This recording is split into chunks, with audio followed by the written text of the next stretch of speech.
Quero saludar os irmãos na paz do Senhor. Hoje, 10 de junho de 2021. Agradecido a Deus, irmãos, por mais essa oportunidade de poder compartilhar uma palavra com vocês. Também quero falar de meu canal no YouTube, PR Santana, Barro La Graça. Estou numa série de mensagens de ensinança sobre mitologias bíblicas.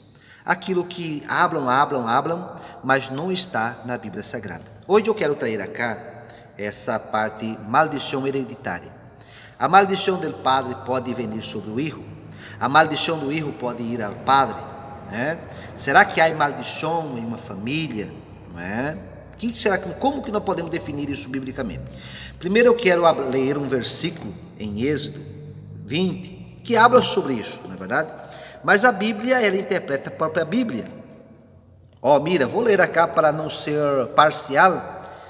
Quero explicar a Bíblia certito para ler uns textos. Quero ler aqui um texto que afirma sobre a maldição hereditária, não é verdade? Mira cá, Êxodo 20, versículo 5, diz: não te inclinarás a ellas, nem las honrarás, porque eu sou Jeová tu Deus, fuerte e zeloso, que visito as maldades de los padres sobre los hijos, hasta la tercera e la cuarta generación de los que me aborrecem. Amém? Então, aqui há um versículo bíblico que a pessoa pode usar para dizer que há maldição hereditária. Mas nós temos que saber, a Bíblia interpreta a própria Bíblia, não é verdade? Então, como que eu posso falar que esse versículo é verdade e siga todavia isso? Então, eu vou te mostrar, biblicamente, que esse versículo foi cancelado pelo próprio Deus. Aqui em Ezequiel, capítulo 18, versículo 1 e 2. Mira o que diz: vindo a mim palavra de Jeová, dizendo: que pensais vós outros que los que usais este refrão sobre a terra de Israel, que disse: los padres comeram uvas agrias, e los dientes de los hijos tienen la dentera. Vivo eu, disse Jeová, el Senhor, que nunca mais tendreis por que usar este refrão em Israel. Então, se o povo de Israel estava aqui com um refrão, dizendo: nós outros estamos sofrendo a consequência do pecado de nossos padres. O que estamos sofrendo hoje foi consequência dos pecados de nossos padres. Então, se eles estavam echando a culpa sobre os padres, um refrão em Israel diz: los padres comeram uvas agrias e a denteira passou nos hijos, não é verdade? Então, se os hijos estão com as denteiras, não é? Então, se estava dizendo assim: os padres pecaram e agora vindo as consequências no hijo. Mas aqui Deus está falando que esse refrão não ia mais se falar em Israel, não é? Porque cada um ia prestar conta de seus próprios pecados. Olha, mira cá, em Ezequiel 18, 19 e 20, está muito claro. Ezequiel 18, 19 e 20 diz: e se dijere, por que el hijo não levará o pecado de seu padre? Porque el hijo hizo segundo el derecho e la justicia, guardou todos mis estatutos e cumpriu, de certo vivirás. Versículo 20: el alma que pecar, essa morirá. El hijo não levará el pecado del padre, ni el padre levará el pecado del hijo. La justicia del justo será sobre ele, e la impiedade del ímpio será sobre ele. Então, se Deus aqui falou para o povo, dizendo: olha, esse refrão terminou. Cada um vai prestar conta de seus próprios pecados. Os hijos não vão levar as consequências dos pecados dos padres, e nem os padres de los hijos. Cada um vai prestar conta de seus próprios erros, vai sofrer a consequência daquilo que, não é verdade, que a pessoa isso. Então, se existe a lei da sembradura, então, se tudo aquilo que eu sembrar, eu vou ter que cosechar. Amém? Então, se aquilo que meu papá sembrou, ele teve que cosechar. Eu não vou ter responsabilidade sobre o pecado de meu papá, e nem meu papá tem responsabilidade sobre o meu pecado.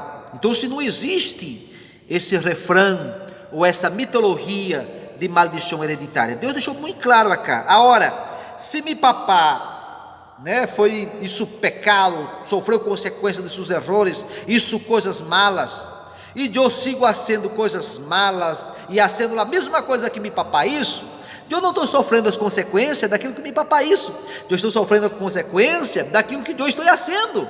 Então se eu sembrar e fazer coisas malas, eu vou sofrer consequência daquilo que eu estou fazendo, não é consequência daquilo que meu papai isso, amém?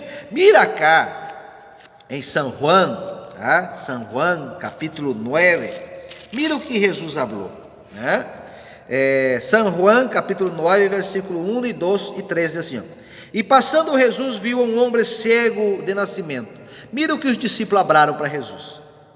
Lhe perguntaram seus discípulos, dizendo: Rabi, quem pecou, este ou seus padres, para que haja nascido cego? Então os discípulos disseram: se nasceu cego, deve ser consequente do pecado dos seus padres, e se não é seus padres foram buenos, é consequente do pecado dele. Mira o que Jesus disse. Respondeu Jesus: não és que pecou este, nem seus padres, sino para que as obras de Deus se manifestem em ele. Não é verdade? Então, se não era consequência do pecado, não é verdade? Aqui nem dos padres, nem ele. Mas ele nasceu cego para que a glória de Deus se manifestasse nesse jovem. Então, se há muitas coisas em nosso meio, muitas pessoas que têm em sua mente isso. Toda coisa que sucede com ela, não, porque meu papá suicidou, sacou a própria vida, e eu também tenho gana de suicidar. Isso é um espírito malo perturbando, e coloca na mente da pessoa, e ele pensa a crer, né? Mas a Bíblia é muito claro, não é verdade? Cada um, Deus falou, vai ter que prestar conta de si mesmo, é a lei da sembradura, não é? Então, e quando eu aceito a Jesus, né? Quando eu hago parte da igreja, mira o que digo acá, não é verdade? Essa coisa que é tão buena, não é? O que Pablo está falando acá em Gálatas 3, e versículo 13 e 14, diz assim: Cristo nos redimiu de la maldição de la lei, hecho maldição por nós outros. Maldição, porque está escrito: maldito todo aquele que é colgado em um madeiro, para que em Cristo Jesus la bendición de Abraham alcanzasse a los gentiles, a fim de que por la fé recebêssemos a promessa do Espírito. Amém? Então, se principalmente nós outros que estamos bajo a bendição de Abraão, que entregamos nossa vida para Jesus, então se a bendição de Abraão me alcançou, assim como Abraão foi bendecido, eu sou bendecido. Amém? Então, porque Cristo, ele nos livrou da maldição e hecho maldição por nós outros. Amém? Então, se quando eu aceito a Jesus, eu adentro barro a bendição de Abraão através de Cristo. Amém? Então, nós temos que quitar de nossa mente, há muitas pessoas com esse pensamento. Eu conosco pessoas, meu esposo, ele quer suicidar-se, porque ele tem mau pensamento de suicidar, porque seu papá, sua irmã suicidou, e é uma maldição que está sobre a família. Isso é coisa de ninhos, e a pessoa empieza a colocar isso em sua cabeça, e o inimigo empieza a obrar. Não é verdade? Mas eu tenho que crer o que diz a palavra de Deus, e não em mitologias bíblicas de pessoas que andam assim para romper maldição em família. Não, a pessoa tem que entregar sua vida para Jesus, a ser coisas buenas, que vai cosechar coisas buenas. Não existe isso de maldição. Cada um de olhar, se eu fazer coisas malas, vou sofrer consequência daquilo que é malo, vou cosechar o que eu sembrar. Mas se eu hago coisas buenas, né?